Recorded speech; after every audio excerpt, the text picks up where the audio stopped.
Good morning friends, sky civil tech channel में आपका बहुत बहुत स्वागत है। मैं हूं आकाश साहू।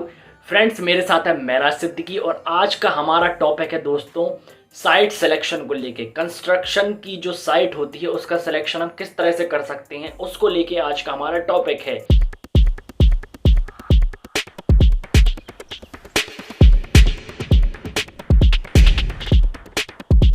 तो सबसे पहले आज हम बात करेंगे गवर्नमेंट साइट सिलेक्शन के बारे में। गवर्नमेंट साइट सिलेक्शन जो होती है हमारी, वो किस तरह से करी जाती है और कौन करता है और कौन रिस्पॉन्सिबल होता है इसके बारे में।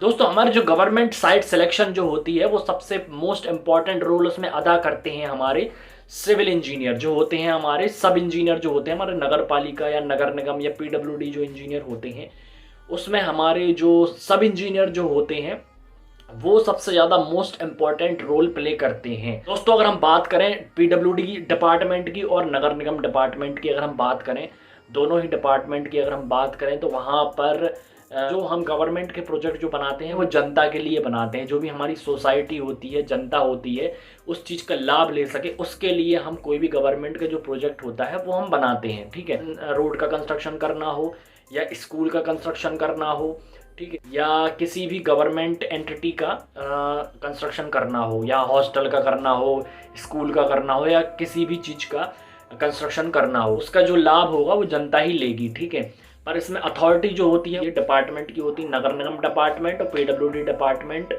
होते हैं। मेन बेसिकली दो डिपार्टमेंट जो होते हैं उनकी रिस्पॉन्सिबिलिटी होती है, उनके जो मुलाजिम होते हैं, उनके जो सब इंजीनियर होते हैं, ठीक है, या असिस्टेंट इंजीनियर होते हैं, वो उस चीज़ का साइट का सिलेक्शन करते हैं कि पर्टिकुलर चीज़ कहाँ पर होनी चाहिए। और हाँ, दूसरी चीज़ ये होती है कि समाज के द्वारा चुने गए जो अध्यक्ष होते हैं, जो चेयरमैन होते हैं आपके सिटी के, या पार्षद होते हैं उस वार्ड के, वो भी थोड़ी बहुत रोल अदा करते हैं क्योंकि वो भी जनता के द्वारा चुने गए होते हैं। ठीक है, तो वो जनता की आवाज़ होते हैं एक तरह से। ठीक है, जनता को क्या डिमांड है, पब्लिक की क्या डिमांड है, वो जो होती है वो पार्षद को बताती है और पार्षद अध्यक्ष जो चेयरमैन होते हैं उन्हें बताते हैं। तो चेयरमैन और जो सब इंजीनियर जो होते हैं, ठीक है, इंपॉर्टेंट रोल इन दोनों का होता है। ठीक है, चेयरमैन और सब इंजीनियर, ठीक है, ये दोनों ही मिलकर आपस में डिस्कशन करते हैं, बैठते हैं, मीटिंग करते हैं और कोई भी नया प्रोजेक्ट होता है उसको इम्प्लीमेंट करने के लिए ही इन दोनों का रोल सबसे ज़्यादा मोस्ट इंपॉर्टेंट होता है। ठीक है दोस्तों, आज का जो हमारा टॉपिक है वो है पन्ना सिटी के अंदर जो महाराज सागर तालाब मुक्ति धाम है, ठीक है, वहाँ पर दो गवर्नमेंट प्रोजेक्ट हैं, उनको मर्ज कर दिया गया है। एक साथ प्रोजेक्ट जो है वो हम बनाएंगे। ठीक है, और उसकी जो साइट सिलेक्शन है उसके बारे में हम बात कर लेते हैं। ठीक है, तो जो मैं दो प्रोजेक्ट हैं, जैसे कि चौकीदार का क्वार्टर, चौकीदार का जो क्वार्टर होता है, चौकीदार जहाँ रहता है वो हम क्वार्टर बनाएंगे, और एक बनाएंगे waiting area shed. Waiting area shed यानी कि प्रतीक्षालय भवन, प्रतीक्षालय भवन बनाया जा रहा है जिससे कि लोग आए वहाँ पर, अगर शव को जलाते हैं तो बहुत सारी जो भीड़ होती है उनके लिए बैठने की व्यवस्था बनाई जा रही है। पर प्रतीक्षालय भवन जो है वहाँ पर कैपेसिटी ऑलमोस्ट 50 से 100 लोगों की ही है। पर जो बरसात होती है तो उस टाइम पर ये ज़्यादा बेनिफिशियरी होता है कि बरसात से उन्हें बचा सकें।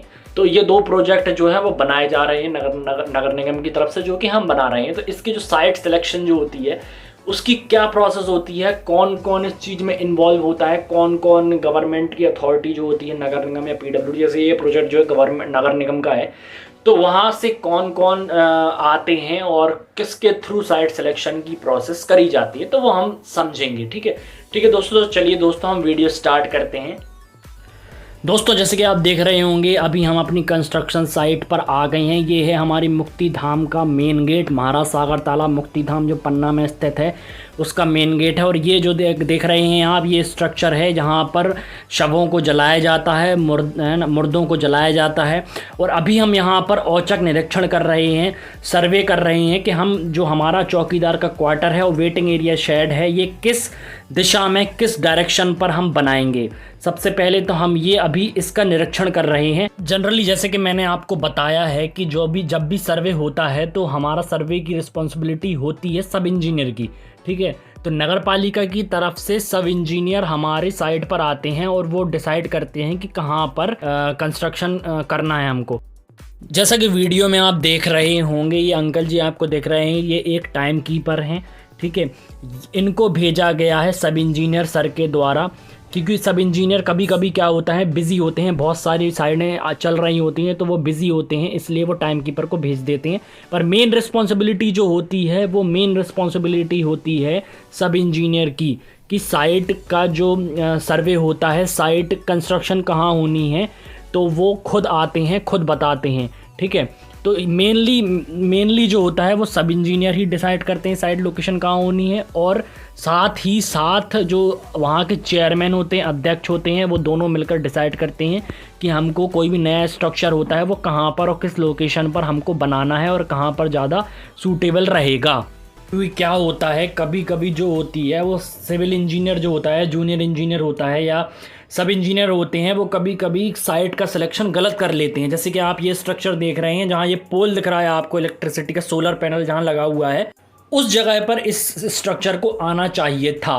क्योंकि क्या है, जब हम इंटर करते हैं वहाँ से हमें रोड मिलती है और रोड के जस्ट साइड में ही हम मुक्तिधाम जहाँ पर हम शवों को जलाते हैं वो नहीं होना चाहिए।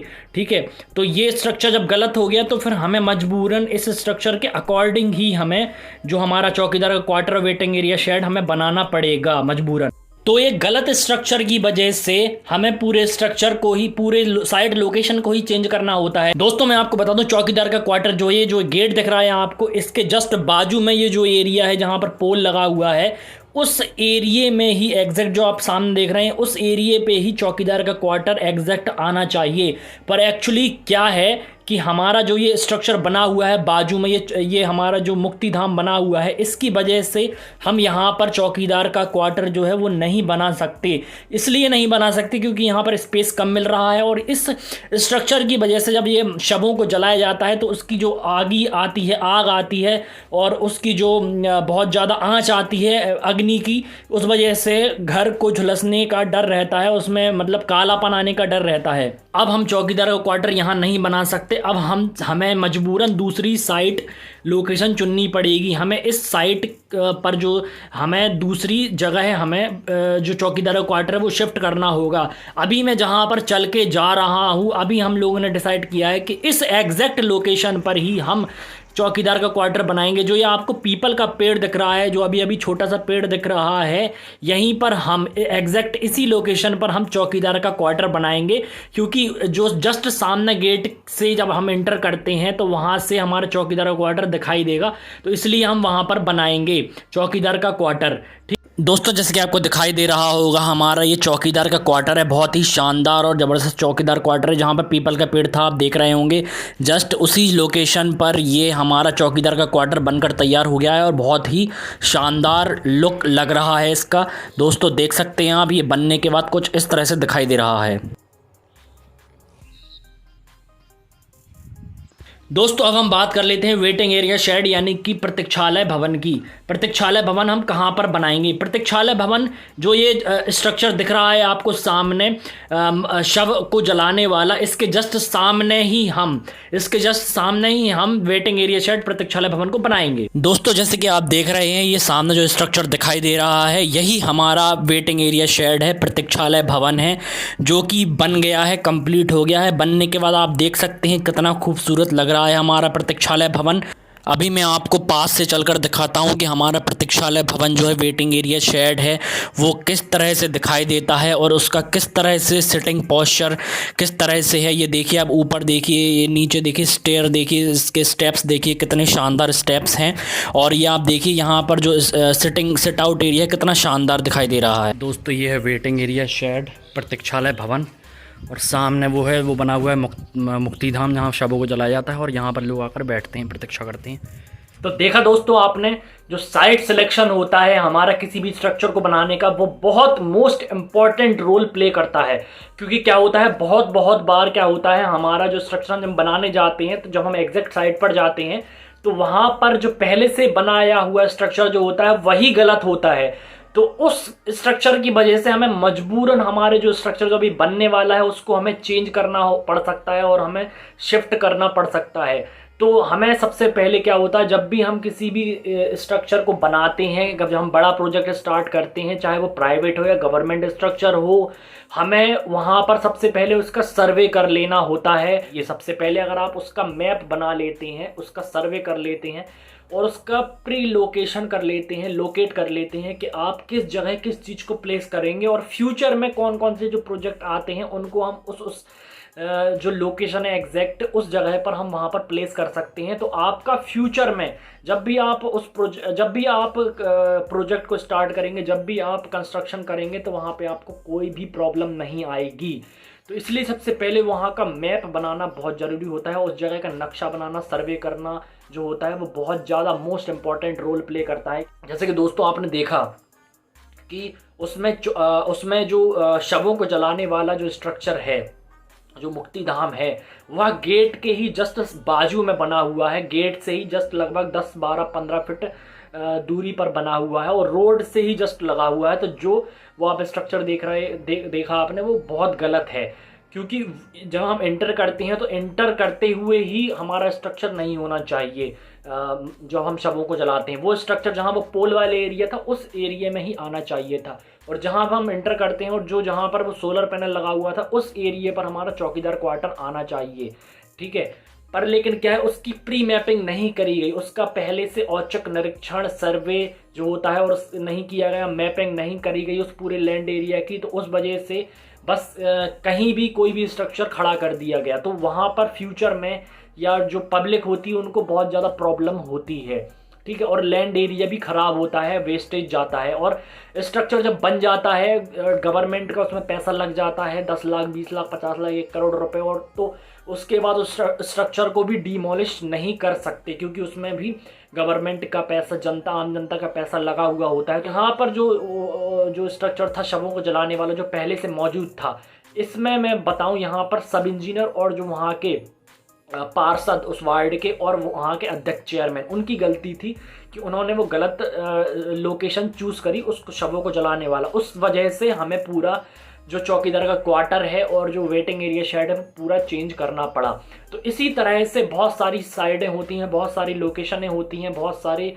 गवर्नमेंट के और प्राइवेट के प्रोजेक्ट होते हैं। वहाँ पर अगर हम प्री मैपिंग नहीं करते, उनका पहले से एनालिसिस नहीं करते, मैपिंग नहीं करते, सर्वे नहीं करते, तो हमें इस तरह से मतलब इस तरह की छोटी मोटी चीज़ें जो होती हैं शुरुआत में छोटी मोटी लगती हैं, पर लेकिन बड़े तौर पर हमें उसका खामियाजा भुगतना पड़ता है, क्योंकि वहाँ पर लाखों करोड़ों रुपए इन्वेस्ट हो जाते हैं। बहुत सोच समझ कर वो प्रोजेक्ट वहाँ पर लाना चाहिए, ठीक है, जिससे कि जनता का भला हो सके और बेनिफिशियरी हो सबके लिए, और कन्वीनियंट हो, बहुत आसानी प्रोवाइड हो, जिससे बहुत आसानी से उस सुविधा का लाभ उठाया जा सके। ये जो वीडियो मैंने बना रहा हूँ ये सब इंजीनियर के लिए भी है, एई के लिए भी है और एग्जीक्यूटिव इंजीनियर के लिए भी है, क्योंकि मैंने बहुत बार ऐसा देखा है कि बहुत सारे साइडों की वजह से, बहुत जल्दबाजी की वजह से जो सब इंजीनियर होता है या एई होता है या एग्जीक्यूटिव इंजीनियर भी होता है, ठीक है, तो बहुत सारी साइडें जो होती हैं उनकी, उस वजह से वो जल्दबाजी में ये डिसीजन ले लेते हैं, पर लेकिन बाद में उनको खामियाजा भुगतना पड़ता है कि गलत स्ट्रक्चर बन जाता है तो प्रॉब्लम होती है, ठीक है। और बहुत सारे जो सब इंजीनियर होते हैं वो नए होते हैं, उनका एक्सपीरियंस की कमी होती है, तो वो भी इस तरह से जल्दबाजी में गलत डिसीजन ले लेते हैं। तो ये वीडियो मैं उन लोगों के लिए बनाया है, ठीक है। और जो प्राइवेट सेक्टर में जो बिल्डर्स होते हैं या जो कोलोनाइजर होते हैं, उनको भी ये चीज़ें बहुत मोस्ट इंपॉर्टेंटली ध्यान रखनी पड़ती हैं, ठीक है दोस्तों। तो मैं आशा करता हूँ कि आपको ये चीज़ समझ में आई होगी। तो मेरी वीडियो को ज़्यादा से ज़्यादा लाइक कीजिए, शेयर कीजिए, सब्सक्राइब कीजिए, बेल आइकन को दबाना बिल्कुल भी ना भूलें फ्रेंड्स। और सब्सक्राइब जो लाल बटन है उसको दबा लीजिए, और जो घंटा है आपका बेल आइकन है उसको भी दबा दीजिए, जिससे कि आपको हमारी वीडियोस जो हैं वो टाइम पर मिल जाएं, ठीक है दोस्तों। तो मैं आशा करता हूं कि मेरी वीडियो पसंद आई होगी। थैंक यू सो मच दोस्तों। क्योंकि दोस्तों आप आते हैं, वॉच टाइम तो बहुत आता है, आप हमारी वीडियो को बहुत सराहते हैं, बहुत पसंद करते हैं, ठीक है, और बहुत ज़्यादा देखते भी हैं, पर लेकिन सब्सक्राइब बहुत से लोग जो हैं वो नहीं करते हैं। पर लेकिन आप सब्सक्राइब करना ना भूलें दोस्तों, ज़्यादा से ज़्यादा सब्सक्राइब कीजिए दोस्तों, सपोर्ट कीजिए दोस्तों, ठीक है। और इसी तरह से अगर आप डिज़ाइन बनवाना चाहते हैं, घर के नक्शे की डिज़ाइन बनवाना चाहते हैं, बंगले की डिज़ाइन बनवाना चाहते हैं, 2D 3D वॉक थ्रू किसी भी तरह की डिज़ाइन बनवाना चाहते हैं, तो आप मेरा जो ये नंबर है 8085153154 80 85 15 31 54, इस नंबर पर आप कांटेक्ट कर सकते हैं और आप बेस्ट से बेस्ट डिज़ाइन बनवा सकते हैं। इसी तरह की जो टॉपिक हैं वो हम लेकर आते रहेंगे, आपसे साझा करते रहेंगे। जो भी आपको डाउट रहेंगे वो आप हमसे कमेंट में DM करके पूछ सकते हैं, ठीक है, और सजेशन दे सकते हैं कि आपको किस टाइप का टॉपिक चाहिए है, तो हम आपको डिटेल में वो प्रोजेक्ट या जो टॉपिक है वो प्रोवाइड करेंगे, इन्फॉर्मेशन प्रोवाइड करेंगे, जिससे कि आपको इन्फॉर्मेशन मिल सके और आप भी कंस्ट्रक्शन से रिलेटेड जिस भी प्रॉब्लम से आप जूझ रहे हैं, कन्फ्यूज़न में हैं आप, तो आप हमारी वीडियो देखकर उस कन्फ्यूज़न को दूर कर सकें और आप ज़्यादा से ज़्यादा नॉलेज गेन कर सकें। और हमारी जो डिज़ाइनिंग वाला जो सेक्टर है, डिज़ाइनिंग की जो वीडियोस आती है उसको ज़्यादा से ज़्यादा लाइक कीजिए, शेयर कीजिए, ठीक है दोस्तों, और दोस्तों तक पहुंचाइए ज़्यादा से ज़्यादा। और ज़्यादा से ज़्यादा मैं आपको बताऊं, सब्सक्राइब कीजिए। जो ये रेड कलर का आपको बटन दिख रहा है, लाल कलर का बटन दिख रहा है, इसको आप ज़्यादा से ज़्यादा दबाइए। मैं नहीं जानता कैसे भी करके आप दबाइए, पर लेकिन इस लाल बटन को दबाइए, ज़्यादा से ज़्यादा सब्सक्राइब कीजिए दोस्तों। Thank you so much friends, thank you so much दोस्तों।